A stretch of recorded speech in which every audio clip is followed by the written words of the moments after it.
dissing, I'm a who that. I'm a who that. Long as I'm living, I'm a who that. Lose or winning, I'm a who that. Sports coma, yeah, this is where we do that. Where we do that, where we do that, where we do that, where we do that, where we do that.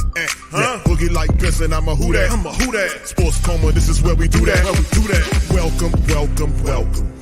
Somebody please better help. Running this thing like Elf. I thank God every day I'm not a felt. Go to YouTube Live with Big Q and the guys. If you ain't ride or die, the bandwagon get flipped. Been marching in, that was way for the ring. I was yelling out your shame for the championship. Fucking on town, duck down. Falcons, pluck, get shut down. Panthers ain't much touchdown. The vision really belong to us now. So much hate on the Saints, you could probably tell. Ever since Bounty Gate hit the NFL, when things seem fishy and you probably smell the crooked referees or Roger Goodell. Fucking like this and I'm a who that. Every day I'm living, I'm a who that. Lose or winning, I'm a who that. It's the sports coma, this is where we do that. Where we do that, where we do that, where we do that, where we do that, where we do that. Boogie like Benson, I'm a who that.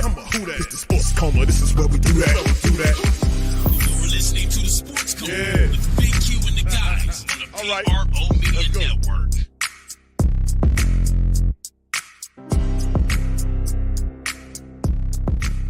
All right. Shout out to the Who Dat Nation, man. Appreciate y'all being in the live stream. Shout out to the Who Dat Nation. We have a very special guest that'll preview the Saints versus Texans matchup in this week. And listen, the Texans have been very competitive over the last several weeks. They're not a pushover team. They want to win, and they have a lot of young players there, and their minds are focused on trying to get that done. We have a little bit of a challenge. Well, a lot of a challenge the way we've been playing lately. Texans won't lay down to the Saints. They're going to fight tooth and nail. But we have a very good man that will preview the matchup with us. We got Mr. Harley Dugan that's in the building. He'll come in. He represents the lead from out of Houston, Texas. He's also a co-host on the Bleav in Texans podcast. So, Mr. Harley, welcome in, sir. How you doing? Doing fantastic, man. Got me hyped with the intro. I'm enjoying that, man. I was swaying there. I was getting into that. I enjoyed that. Yes. You know, my friend, that's one of the things that we do here in the Who Dat Nation, man. We love the party, as you know, down here, man, and we got to make sure whatever we do it's got to have a jam. We got it. So shout out to you. Appreciate you chiming in on this one, my friend. And yeah, this is going to be an interesting game. I know Vegas is picking the Saints to have I think we got what is it, Harley? What is it? I forgot what the point spread is in terms of us, but they're picking us to win the game, which is no solace to me, you know. But you guys, talk to me about the Texans, man. Kind of educate us, enlighten us about what type of team this is. You got C.J. Stroud. A lot of stuff happened with in terms of during the draft of who the number one pick should have been. The Panthers went with Bryce. The Texans end up getting CJ. They bounced back into the draft, made another move to get a defensive end. So a lot of moves shaking in the Texans. Kind of familiarize us with your team, if you will. Yeah, man. Again, thank you for having me on. DeMeco Ryans is the refresh button for the Houston Texans. The last 2 years, it's been disgusting. It's been ugly. It's, to put it quite simple, it's just been bad football. It's been bad organization. So hiring DeMeco Ryans was hitting the F5 refresh button on the whole organization. And it not only helped DeMeco and helped the Texans, it helped Cal McNair, our owner, CEO. His image in front of the fans has become refreshing, and it's just been electric ever since DeMeco got hired. The whole organization was excited for him. They hosted basically like a party for him, which was his press conference. And he sold all of the fans immediately. And I remember just getting on a Twitter space immediately after the press conference was done. And I was with a good friend of mine, Patrick Storm, who also covers the Texans. And I told him immediately, like, I'm sorry if I'm chugging the Kool-Aid, but DeMeco got me that vibe that we can win a Super Bowl with this guy as our head coach. And that's the vibe here in Houston. It's feeling great. My predictions were always a 5-6 win team this year, but the way they've played against the Jags and the Steelers the last 3 weeks, really, the Falcons game was a disappointing loss. But we're not discouraged whatsoever. We are sold to what DeMeco has been trying to sell here in Houston, and it's the swarm mentality. Swarm for him is superior work ethic and relentless mindset. That is his acronym for swarm, and the whole team is bought in from it. You got guys like John Mechie, who is a wide receiver out of Alabama that the Houston Texans traded up for 2 years ago, had a torn ACL, then just last year went into leukemia. And the reason why I highlight him is this is why I say the players are bought in. This guy came off a torn ACL in leukemia and goes to the Steelers game and is going into a motion and blocking TJ Watt successfully multiple times. You don't tell anybody just to do that, just, hey, can you do that for me? No, like, he is bought in, he is sold, and that tells me the rest of the team is sold on what Captain DeMeco Ryans is doing at the helm. Yeah, that's absolutely phenomenal, because you really talk about DeMeco Ryans. He was fantastic as a player there. So and he was fantastic, one of the better linebackers of his time. He moves into the coaching ranks and fastly moves up that coaching ladder to the point where he's a very sought after man for a job, and he goes back home, sort of means, to Houston. And listen, after all of the years of funk that was going on down there, a lot of people are like, yeah, we got a winner here. So yeah, I'm aware of DeMeco Ryans, his demeanor, and I do know, being he's the younger coaches in the league, that he has more of a close, in terms of his age, to some of these players. He can relate to them, and plus he knows ball, man. So yeah, it was a phenomenal move by you guys to sign him. And then right away, he starts going right into the ranks and starts making moves to improve upon the team. And one of the top moves that I seen him make was the drafting of C.J. Stroud to kind of champion that offense. We knew the defense had for the Texans is a pretty decent defense. Got a lot of young guys there. But, kind of talk about the offense in terms. We'll cover, the waterfront in terms of the defense, but let's talk about the offense under Stroud, man. I've seen his numbers are fantastic as a rookie. 7 touchdowns against 0 interceptions. His rating QBR is 56.2, but over 1,400 yards passing. His numbers are better than my quarterback's numbers. So kind of talk to us about that, Harley, if you please, about C.J. Stroud and his leadership over this offense, man. Yeah, from day one, everybody, the fans obviously are sold. You get a quarterback, fans are going to buy into it, especially at the number 2 overall pick.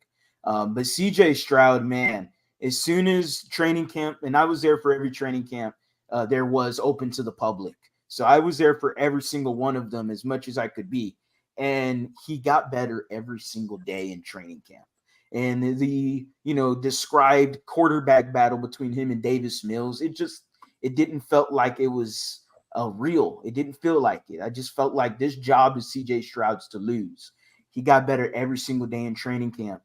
Preseason comes on. He gets better every single week in preseason. I don't know. A lot of people will remember he went 2-4 with an interception against the Patriots in preseason, and there was overreactions all over the board across national media. But down here in Houston, we were sold. We were sold in what he could be and what DeMeco Ryans was selling to us. And then you go to the regular season, and he has gotten better every single game. And now, like you said, 7 touchdowns, 0 interceptions. This also has to go into a lot of credit of Bobby Slowick. He's the offensive coordinator for the Texans. Bobby Slowick, way back when, he knows the Kubiak Shanahan scheme. And this goes all the way back to when he was a video coordinator with the Washington Redskins when Mike Shanahan was a coach. He was only a video guy. And that's when Mike Shanahan had Kyle Shanahan, and as well as a multitude of solid coaches there at the time, one of them being Sean McVay. And Bobby Slowick ended up then going to the PFF and worked there for a few years. He goes into the 49ers ranks, starts as a defensive guy inside the 49ers rank, and then transitions to offense. And, Kyle Shanahan likes when his offensive guys do that. Mike McDaniels had a similar start where he started defensively but still finished offensively.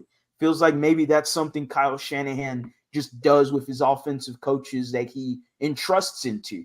Bobby Slowick being one of them. He has been a fantastic play caller and a very, very beneficial guy with CJ Stroud, along with a Gerard Johnson, former Aggie, former quarterback, along with bringing in a Case Keenum, who's been really helpful as a quarterback mentor, teaching him the ropes, showing him things. It's been a collective effort. CJ Stroud's just translating it onto the field, but everybody deserves their flowers for his growth right now. Yeah, and listen, I've absolutely loved the way he's playing. And I was looking at some film of him doing some work in my meanwhile to kind of get a feel for the offense and how he runs it. He's a very athletic guy. I mean, he's not in check, kind of straighten me out if I'm wrong, but he stands in that pocket pretty patiently and looks to deliver the ball before he runs. So that's something that he has a very interesting pocket patience about him. He also has the wheels to kind of move out of the way if he needs to, but his mentality is to throw first and run second, correct? Yes. If anything, it's to throw first, get out the way, and still look to throw before. Like running's almost a third option at times for him, and so it just adds on to this. It's just an exponential growth from CJ Stroud. I mean, I'm not here. I'm here to eat crow. Like I was a Bryce Young guy, like I thought he was the guy, I thought he was, but I always thought to myself, okay, well, you got the second pick overall. You're still going to get yourself a solid, good, maybe even great quarterback. I always thought of it like, sure, I wasn't high on CJ Stroud coming out of the draft, but I was so high on this scheme. Got to remember, we're Texans fans. We had Gary Kubiak. And I know how that scheme was rocking and rolling. Like I was a high schooler that time, but I love that scheme. And I know, things had to happen where he had to get let go, Bill O'Brien, whatnot, whatever. But the offensive scheme he had was so fun to watch. And that's what I had more confidence is, okay, I'm pretty confident that you can bring in a CJ Stroud or an Anthony Richardson, and we're going to be doing some good things offensively. Yeah, that's very interesting. The history that connects back to Kubiak. That is very interesting because that was in my recollection of my understanding of the Texans history. Kubiak was probably one of the, since the time when all this other flux happened with these different coaches, the last time the Texans were meaningful was under Kubiak's tenure there, where he had them really rolling. And then it was a situation where they kind of fell off the cliff for several years or so. So, but yeah, that's a really interesting caveat to have Kubiak's mentality back in the building with DeMeco Ryans being there as well. So that's also very interesting. Yes, it is. And it's no disrespect to B.O.B. He did what he could. He had no quarterback and still was taking us to the playoffs. So, I still have to give him his credit as much as I can. It's just when he's starting to put on other hats, and that's really, it got really horrible. And I don't like talking about that because it gets me in a bad mood. So Gary Kubiak, his offense, I mean, we got to remember way back when with the Houston Texans, Robert Saleh was one of the defensive guys here as a coach whenever DeMeco played, so that's how we have a long history. You go all the way back. You got Mike McDaniels was an offensive assistant here. I want to say the Packers head coach. I don't remember if it's Matt or Mike LaFleur. I always get them both confused. But he was also an offensive assistant here with underneath Gary Kubiak. Kyle Shanahan was here.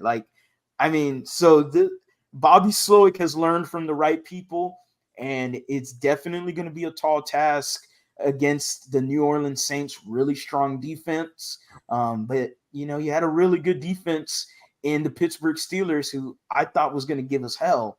And goose egg 0 sacks, credit to Bobby Slowick scheming up how to block TJ Watt, how to run at him with guys. Basically, they had guys motioning, and they would hike the ball, and they would get a head start to get onto TJ Watt. And that was like, oh, this is fantastic. Let's use Andrew Beck in the I-form formation and have him get a head start, motion him, and hike the ball. Like that was like, okay, Bobby Slowick is definitely cooking lately.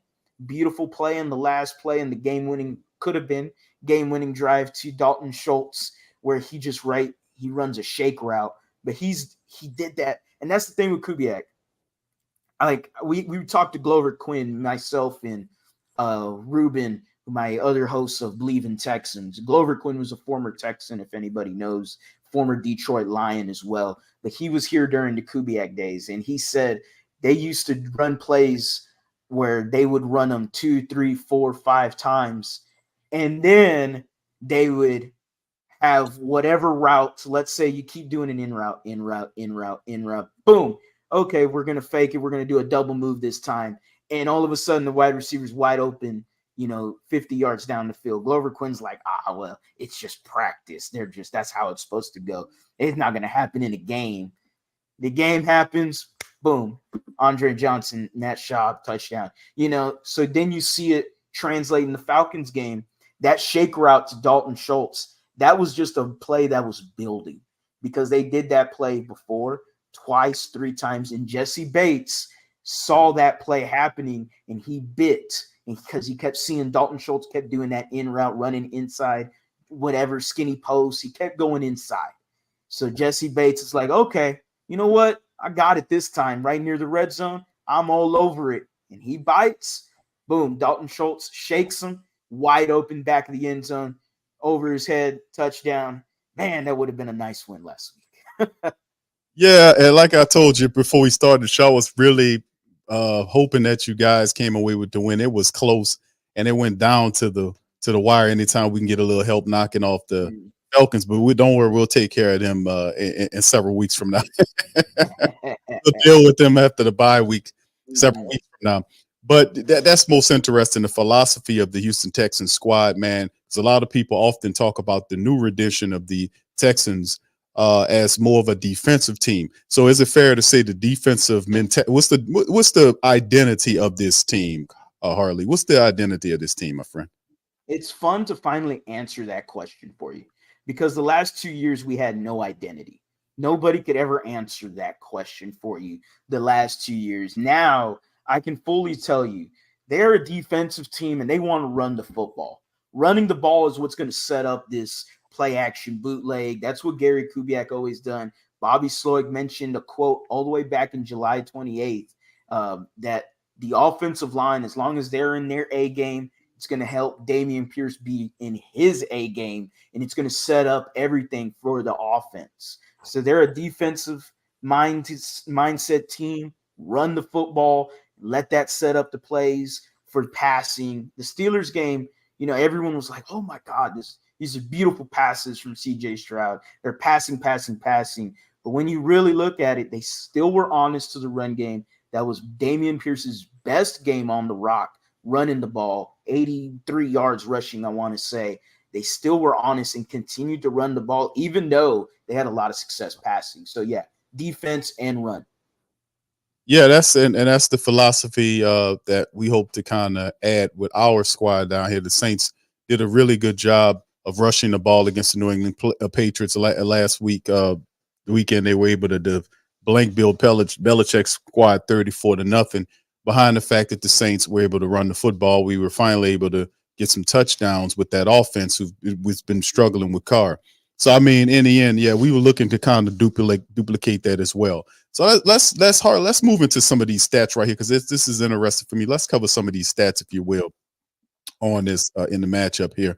The Saints average offense right now, almost 311 yards per game, passing the ball 213.6, rushing at it at 97.2. You guys at 376 flat, 293.4 through the air, 82.6 on the ground, which is interesting with Damian Pierce being there. That's most interesting. And then, of course, we transition to the defensive statistics. Saints 289.2, giving up just under 198 yards per game.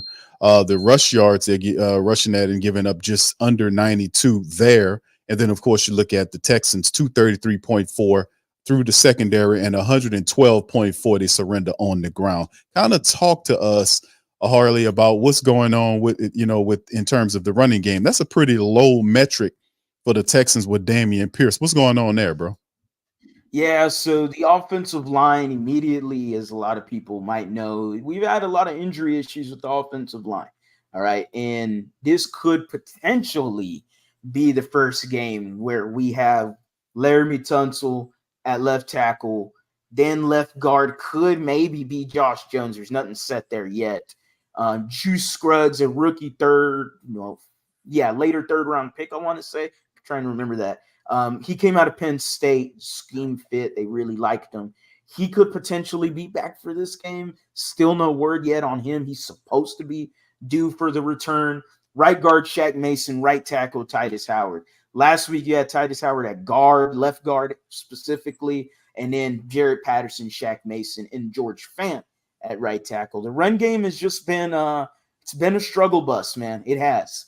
Dameon Pierce, I still have a lot of faith in Dameon Pierce. A lot of the fans within Houston are starting to ask whether or not the Houston Texans should be a pass-first team or a run-first team. They're starting to question the identity a little bit, and that's why I go back to that July 28th quote from Bobby Slowick. He did mention that they want to run the football, and when the offensive line is at its peak, then Dameon Pierce is also at his peak. It's going to be a match made in heaven. I just saw last year, Dameon Pierce had 925 rushing yards, I want to say, off the top of my head, with injuries, in an offensive line that wasn't good last year either. So he runs for 1,000 yards last year if he's healthy. This year, it's been tough. I wish they utilized Singletary a little bit more. The backup, Devin Singletary, had 0 carries last week. Seems like Dameon Pierce at times is little like the ball carrier vision is questionable at times where, maybe he could have picked this hole. It's easier to say from sitting here, you're not on the field. So it's a tough thing to say. It's been a struggle at best, and it's very disheartening because we saw what this offense can do against the Steelers when they were running the ball and passing the ball. That was a complete offensive attack, but you can't just ignore the run game as some fans want to almost. You can't just ignore it. The defense is going to set in on that, and that's something the Falcons did. They started putting 8 in the box, going, hey, Dameon Pierce isn't going to do his thing. Okay, we're going to stop him. We're going to flood the blocks. We're going to make CJ pass this ball, and we're going to drop a few more guys back. We're going to disguise some blitzes, not blitz them as much, pull a bunch of guys back more. And CJ's like, okay, I got a little bit more time. I'm not used to this. I'm used to a bad offensive line and getting rid of the ball real quick, real easy, doing this thing. Now it's, okay, I got to go to my check down. Incomplete pass to Devin Singletary. Slow it down a little bit, CJ. He'll be just fine. I have no problem with it. I got a lot of confidence, but the run game has been tough, to say the least.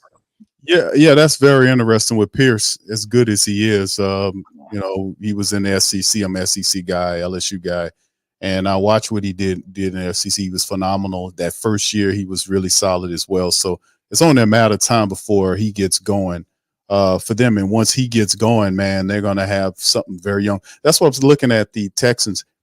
And they, in terms of their offensive unit, these young guys have a certain rhythm. I know Robert Woods is there. Kind of talk to us about familiarize us with some of the weapons you guys have. Who are some of the playmakers besides the Strode or the Dameon Pierce we talked about? Who are some guys that you want to mention on the offense? We'll transition to the defense momentarily, but who are some of the guys that you want to give some shine to on your offense that's making plays that could be players you need to pay attention to in this matchup? Yeah, Nico Collins for sure. He had a bit of a down week this last week against the Falcons, but huge game against the Steelers. And he has been just on an upward trend with CJ Stroud at quarterback. So he definitely deserves a lot of praise because there was fans here in Houston that were at the point of wanting to cut him, and I just didn't see it. You see it right there. He's about 6'4", 6'3". He's huge. You see him live in practice, and you're like, whoa, this dude's big. 3rd round pick, you traded up for him, and that I could see where some of the frustration is. He started his first 2 years. It wasn't so hot, but then you got to remember he had Davis Mills at quarterback. And so now with a CJ Stroud, you finally realize what a good to great quarterback does. He makes the weapons around him better. Robert Woods, like you mentioned, veteran. he is reliable. He's Mr. Reliable. He's a guy that you need 3rd and 4, he's going to get you first down in 5 yards. You need 3rd and 6, he's going to get you a catch for 7. That's what he does. And so whenever they're 3rd short, 3rd long situations, seems like Robert Woods is the guy to call up. The guy I love the most, and he probably may not play against the Saints. So, you're going to be like this right now. Tank Dell. I love Tank Dell. There's a lot of bias when I get into Tank Dell because I'm a Houston Cougar fan. And Tank Dell is absolutely electric. And sure, he looks real tiny, 5'10", 165. But, man, the dude is absolutely electric. And the Texans want to try to get him the ball in his hands as much as possible. They had 2 plays in the Falcons game where sure it got, some discredit, some displeasure from the fans, 2 toss plays to the right to Tank Dell. In my opinion, I'm just like, get him the ball as much as you can. He's a playmaker. D'Amico Ryans did say, the difference for this year as well. We want to get the ball into playmakers' hands. Last year, we were getting the ball to Rex Burkhead. That's just laughable. Okay, so now getting the ball to a Tank Dell, CJ Stroud, they built a lot of chemistry going into training camp and preseason, even the draft. CJ Stroud wanted Tank Dell on this team, and your wish is granted. Tank Dell DM'd the Texans and told them to draft him. Don't let him leave Houston. And they did exactly what they wished for. And it's been really fun watching them 2 grow together. Sadly, he might miss this game. He could be injured. He did land on his head, concussion possibly. So who knows? But, man, a lot of weapons. Dalton Schultz is another one, solid tight end. Really emerged last week against the Falcons. Besides him, though, that's really about it. I haven't seen too much of John Mechie. He's done a lot of dirty work, and I appreciate it. Haven't seen too much of him used in the passing game. Xavier Hutchinson's another guy maybe you get to see this week with potentially Tank Dell down. Xavier Hutchinson flashed in training camp. He was beating our cornerbacks pretty consistently, one of them being Shaq Griffin, who the Saints will be playing against this week since we don't have Derek Stingley. He should be returning from injury. Yeah, and Stingley's the LSU guy, and I know I was looking forward to see him playing the game, and unfortunately we'll miss him, or maybe fortunately, depending on how you look at this thing. But yes, indeed, I like how the Texans defense is constructed. Offensively speaking, it's only a matter of time with all those young weapons, getting going. They're going to flash in that AFC South. Let me tell you something. And the close competition, the game was really big for them beating the Steelers too, running neck and neck with the Falcons, who a lot of people saying is a good team. But yeah, it's very interesting. The defense. Let's transition over to the defense, Harley. Let's talk about your defense, man. We know that you guys have a bevy of really interesting talent over there. Will Anderson Jr. was the high pick for you guys. You got our old guy over there, Sheldon Rankins. Jonathan Grinnard is another guy. I think he's your sack leader, if I'm not saying. That guy knows how to get after it. Denzel Perryman is another interesting linebacker. Christian Harris.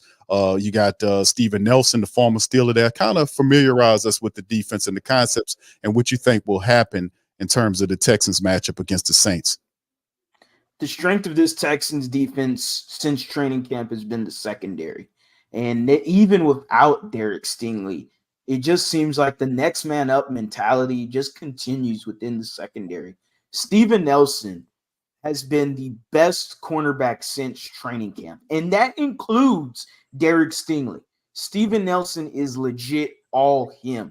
He has been magnificent this year. Kudos to him. He has just been, I couldn't expect it. A guy that you picked up last year, got an extension right before the season, even after throwing some shade at Nick Caserio, GM of the Texans, for wearing a sweater vest and saying that you can't trust guys that wear sweater vests. And Nick Caserio joked it off. No hard feelings. And, hey, here's an extension, and he is making do on the payment. He has been fantastic. Continuing with the secondary, Shaq Griffin has played well. Solid, nothing too crazy to go about. Just does his thing. He signed here from the Jacksonville Jaguars. The reason he did sign here is he mentioned being a scheme fit for this Texans defense, which he is, and he's played well. Should be returning off injury. Again, no Derek Stingley, but the two safeties, to me, the straws that stir this whole defense. It's Jimmy Ward and Jalen Petrie. Both of those guys right there. Jalen Petrie he's going to be an all-pro sometime in his career. I think he's just that good. Coming from Baylor, he's from Stafford, Texas, hometown boy. He is fantastic. And, I mean, there's stories in Baylor where the head coach, and I am forgetting his name. I see his face right now. But the head coach currently at Baylor had basically Jalen Petrie rules. He played him closer to the line of scrimmage. He had him do what he wanted. And rightfully so, because he is super successful. He's even better when he gets closer to the line of scrimmage, but he is no slouch when he's playing deep back at safety. Jimmy Ward, hey, man, huge signing. Great captain for this team, veteran defensive leader. DeMeco wanted a Jimmy Ward. Jimmy Ward wanted to be with DeMeco. It's a match made in heaven. He lays some big hits. He plays really well. He's not playing that slot role anymore like he was in the 49ers. He is predominantly a safety, and he is very successful at it. The two safeties are strong for the Houston Texans. Then you go into the linebackers. Yeah, Denzel Perryman, very solid this year, has played well. Little knick-knack injury here and there, but overall has been a really good addition to this Texans team, actually helping the run game. And then, Christian Harris you mentioned as well. But to me, the star of the linebackers right now is rookie Henry To'oTo'o from Alabama. He has been really strong. Last week he had probably his worst game against the Falcons. The Falcons did find out that, hey, Kyle Pitts is pretty good to use. Jonnu Smith he's pretty good to use as well. And Desmond Ridder got him the ball, both of them, consistently on Henry To'oTo'o. And the strength for him is not pass coverage. We know that. He can hold his own here and there. He made a play against the Steelers in the red zone, but he's really good against the run. And he has been increasingly just gotten better every week. And that's kudos to DeMeco Ryans, being a former linebackers coach for the 49ers. He's really helped them out a lot. Blake Cashman is another linebacker as well that is going to make plays. Saints fans are going to see a lot of Blake Cashman, a guy that, he can cover a few guys here and there. He is athletic enough to guard a tight end, and he does it well enough. He does it pretty good. And for some reason, he's always got a knack to being around the ball. Whether it's getting an interception, whether it's, creating a fumble or being somewhere in a fumble scrum, like Blake Cashman has always got his nose in the dirt somewhere, somehow. And then you got the defensive line. You mentioned Will Anderson. He's an absolute stud. You're going to look at the stats and go, he's only got 1 sack since week 1. He is top 10, top 5 in pressure percentage win rate. And what does that mean? He's getting pressures constantly against the quarterback. And sooner or later, it's going to break. And it's going to start acclimating. The sacks are going to start coming for Will Anderson. As of right now, I do think teams are looking at it like, who else on this Texans team can create sacks? Sure, Jonathan Bernard, like you said, I believe 6 sacks or 5 sacks. He is the sack leader for the Texans. But there is some inconsistencies to him. Baltimore game, he was out there doing his thing. Colts game, not there. The game after the Jaguars game, some noise here and there, nothing like Baltimore. Then you go to the Pittsburgh Steelers game, 2 sacks, wreaking havoc. But then you go to last week's game against the Falcons, and he's nowhere to be heard again. So I need to see some more consistency out of Jonathan Bernard, because teams are looking at Will Anderson. They're double teaming him. They're chipping him. They're doing their thing, trying to make sure he doesn't wreck it whatsoever. And, the weakness to this Texans team, to me, is the interior. It's Malik Collins and Sheldon Rankins. There's nothing against Sheldon Rankins. I think he's done a well job, but it's only one guy. And Malik Collins isn't that good against the run. Sheldon Rankins is a solid run stuffer, can hold the gaps, take on double teams, and try to make the other guys get in on those tackles, and credit to them with Henry T and everyone else doing their job. But you can run on this Texans defense. Maybe, I'm hoping, Hassan Ridgeway, who was injured, could be returning for this game, had a really good week 1 against the Ravens. That is someone that possibly coming back, should be due for a return in this Saints game, could actually help this run defense and hopefully, stand up and do their thing and get some strong stops. They've been doing a great job as a team. Kudos to them. But it can be better. And if you're going to have success on this team, it's going to be running the ball. Yeah, and I was looking at that, Harley, to be honest with you, and look at some film. I was like, yeah, that's the key to it. And anytime you go into somebody else's building, you got to bring your running attack with you. Mm-hmm. Defense and the running attack has to follow you there. Then everything else, you build it on that. So, yeah, that's the hope that the Saints wants to run the football. So kind of, you talked about a lot of really fascinating players. What's your keys to victory for the Texans to get the dub against the Saints? Oh, man, if we're going to get this dub, I do feel like last week was a punch in the mouth for the Texans. But I am so confident in a bounce back game with DeMeco Ryans. I really am. I'm entrusting myself with DeMeco. He has my whole heart and soul. So if anything, I do believe this Texans team, hopefully I'm going to assume Ridgeway is going to play. I don't have nothing yet on that. But if he's playing, I am ecstatic about it. They did do a good job holding Bijan Robinson. I was on 2 Falcons podcasts, and they're telling me, as long as you contain Bijan and make Desmond Ridder a passer, you're probably going to win this game. We did exactly that, and we lost. So Desmond Ridder threw 330 passing yards against us. We had Kadar Holman. Shaq Griffin was out. Kadar Holman held his own, actually. A guy that was just a practice squad guy for corner did his thing. Houston Texans, they're going to want to win this game. They got to do similar things like the Falcons. I'm going to hold that to them. You got to contain. You're not going to stop Alvin Kamara. You got to contain him as much as you can. And you got to see Derek Carr. Can you make him a passer, which he is. And he is consistently a good passer as well in generic football talk. But the secondary's got to do their thing. They're the strength of this team. Jimmy Ward, Jalen Petrie, Steven Nelson. Those are the 3 guys in the secondary.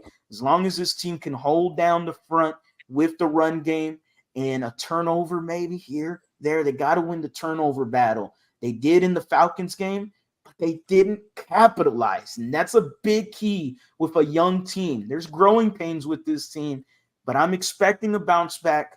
Got to capitalize and win the turnover battle, and got to win that time of possession. That's what you lost in the Falcons game.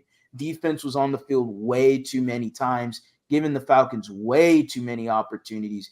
You got to win time of possession if you're going to have a chance, or at least be equal with the Saints. Yeah, and I wish I had the same type of excitement and passion you have for your coach. I mean, Dennis Allen is a guy that kind of took over the job. He was an appointee by Sean Payton, and nothing to disparage the guy, but he's still learning on the job. So we are kind of going through our lumps and bumps and bruises over here.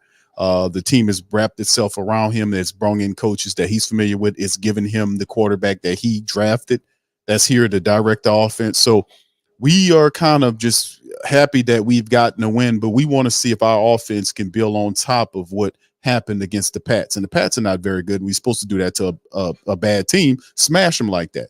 But we have to continue to build on the team. The Texans is not the Patriots. They are a competitive team that's going to handle business against anybody.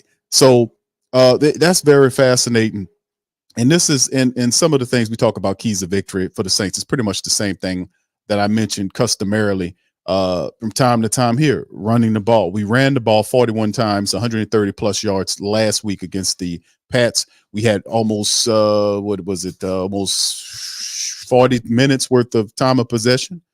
So we exactly. So we had that much time going on for us there. We were able to dominate using the running attack, which shrunk their playbook.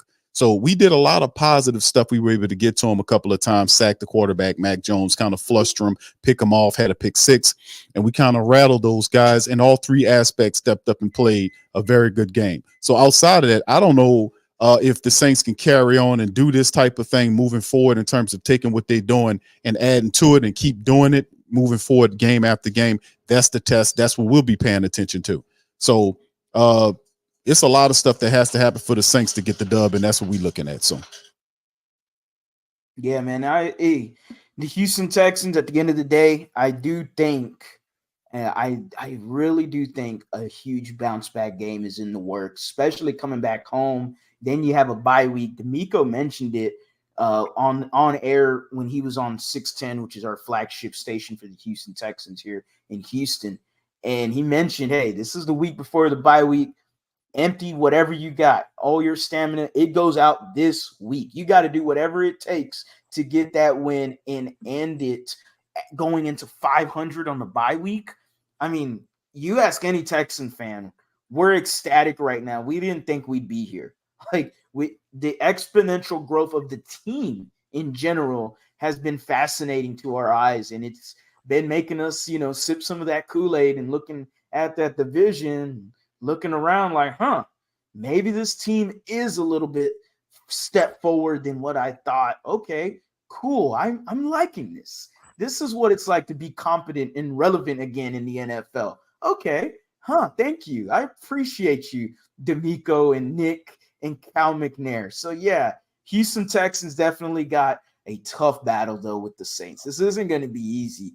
Defense for sure is something that I am worried about with CJ Stroud going up against a good defense. Yes, he's fantastic. But again, this is maybe another one of his best defenses that you're going to play in the NFL in his schedule right now. I thought the Steelers would give us some trouble, and they didn't. Granted, it was JJ Day. Maybe they were hyped up a little bit more. It was also a sold-out crowd for the first time in a lot of these players' careers. When they, Dameon Pierce, he's never seen a sold out crowd here in Houston.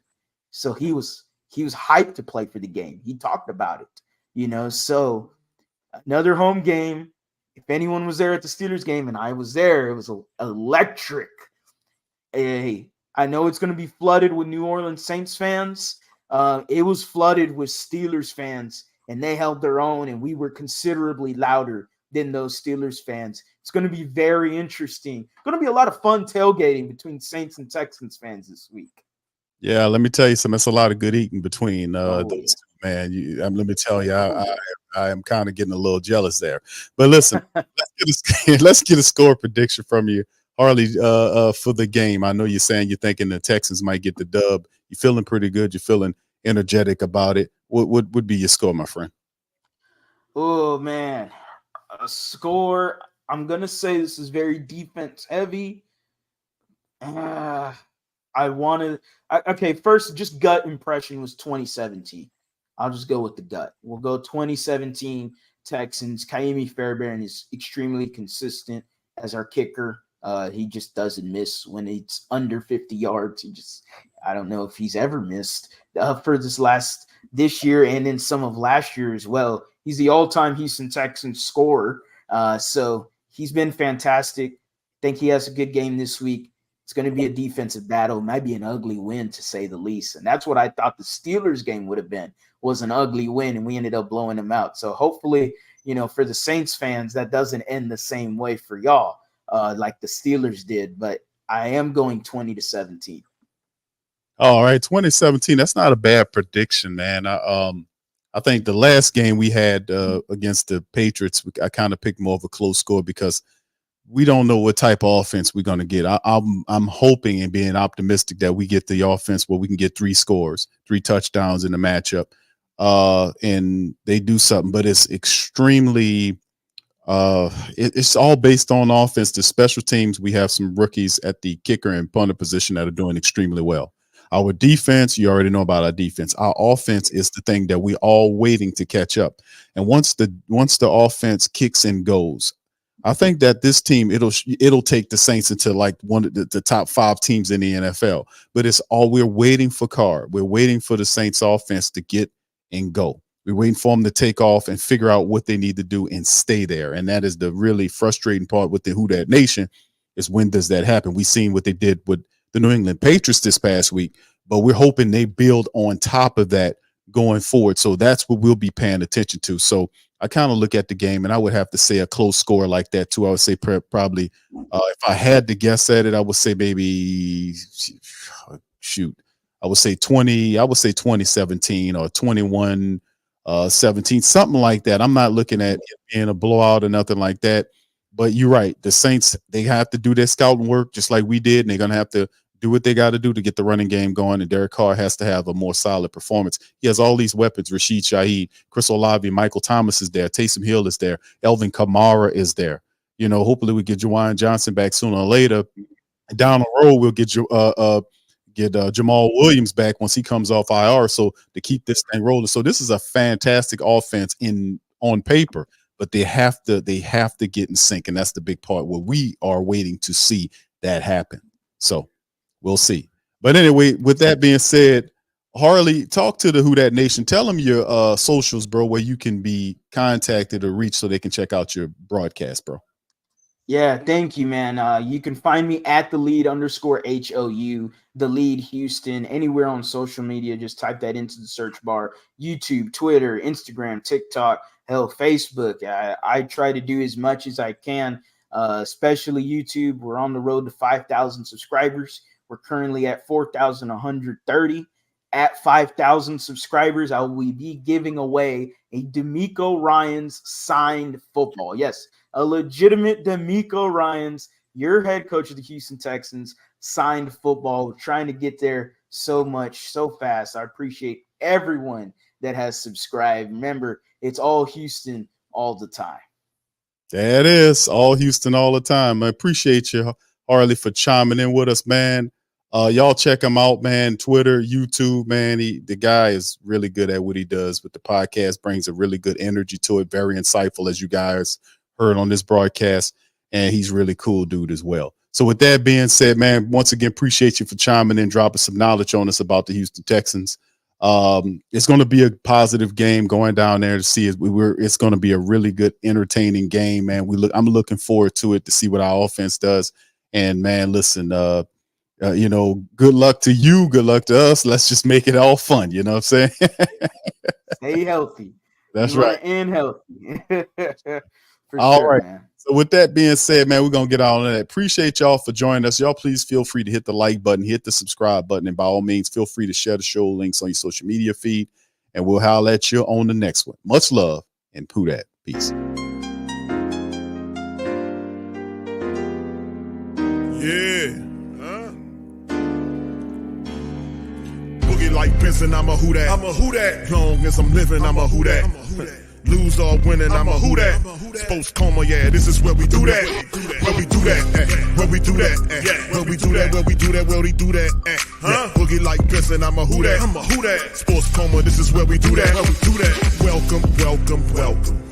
Somebody please better help. Running this thing like Elf. I thank God every day I'm not a felt. Go to YouTube Live with Big Q and the guys. If you ain't ride or die, the bandwagon get flipped. Been marching in, that was way for the ring. I was yelling out your shame for the championship. Bucking on town, duck down. Falcons pluck, get shut down. Panthers ain't much touchdown. The vision really belong to us now. So much hate on the Saints, you could probably tell. Ever since Bounty Gate hit the NFL, when things seem fishy, then you probably smell the crooked referees or Roger Goodell. Yeah, probably like this, and I'm a Who Dat. Every day I'm living, I'm a Who Dat. Lose or winning, I'm a Who Dat. It's the sports coma, this is where we do that. Where we do that, where we do that, where we do that, where we do that, where we do that, Boogie like this, and I'm a Who Dat. It's the sports coma, this is where we do that. You're listening to the Sports Coma with Big Q and the guys on the PRO Media Network.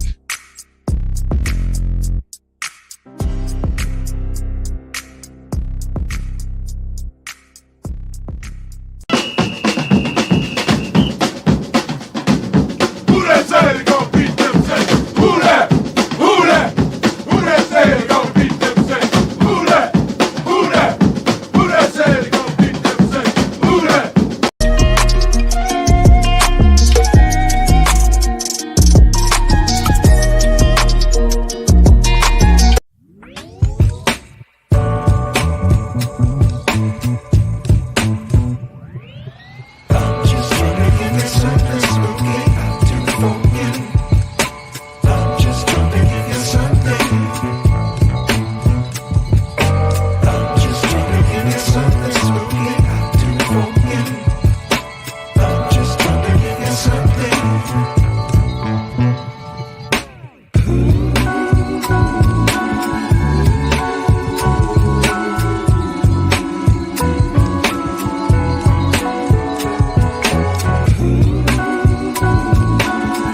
Uniforms store where you can go and buy all the latest merch to support the platform. Available at the Pro Shops, we have dozens of hundreds of products available for you and your family. Unisex tees for men and women, hoodies and sweatshirts, tank tops, kids and baby items, long sleeve tees, mugs, pillows, wall art, bath bedding, face masks, phone cases, stickers, bags, fanny packs, socks, hats, and many other items. Please feel free to check out the Pro Shops. The link is in the description section below. TheWhoThatDaily.com. That's right, TheWhoThatDaily.com. Your one-stop shop for everything New Orleans Saints, New Orleans Pelicans, LSU Tigers, and even the top flight boxing news. So if you're a Who Dat and you're looking for a place to stay up on your team, TheWhoThatDaily.com is your site. TheWhoThatDaily.com for the sport Who Dat in all of us.